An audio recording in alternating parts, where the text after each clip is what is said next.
Thank you, everybody. All right. Welcome to the program. This is the most stressful time of year, isn't it? A lot of stress in our lives this time of year. And the most stressful job is cooking dinner for your entire extended family. It's enough to send your blood pressure through the roof. And this is one case where, as a doctor, there's nothing that I can do. But I know someone who can. The queen of fuss-free cooking is here to solve your biggest holiday cooking disasters, and she's even going to make them healthier in the process. Because you know what? Rachael Ray is here. She's the master of simple, stress-free cooking.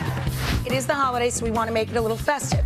She's written 18 cookbooks, hosted numerous food and travel shows, runs her own magazine, and inspires millions of busy women and foodies every day on her Emmy Award-winning talk show. I'm making a snappy schnitzel. So it's no wonder we enlisted Rachael to help take the guesswork and anxiety out of cooking for the holidays. The Charlie Brown cookie. It's Rachael to the rescue. She's gonna fix the cooking disasters that can ruin your meal. No holiday party is complete without a roast, unless it's a dry, charred mess like this.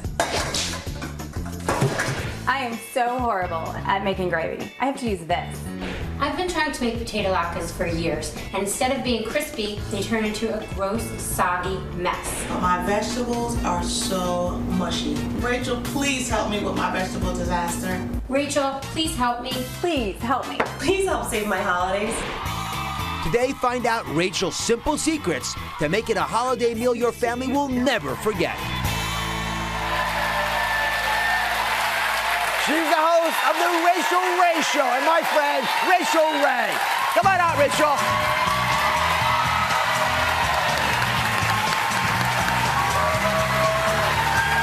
Handsome.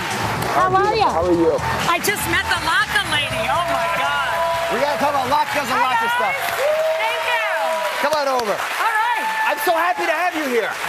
I don't think I've ever gotten a standing O in my life. That was exciting. You deserve them all. That was so thrilling. Thank you. Happy holidays. Same to you. I get asked all the time about stress in the holidays, and I've been talking about it in different ways. But I got to say, this makes me intimidated. Yeah. So thank you for coming on. Talk to me a little bit about cooking and stress. Why is it such a problem this time of year? You know, people set themselves up for failure rather than success. They try and make the cover of a food magazine or something that they know was a family favorite from back in the day. You should only make what you know. You should make food that you know you make well.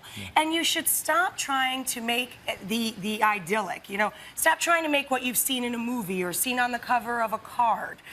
It's not about that. You should make what you know. Yeah. And there's no law that says you have to have a goose or a ham or a turkey. If everybody loves lasagna, make 5 lasagnas. Make what makes your family happy, you know?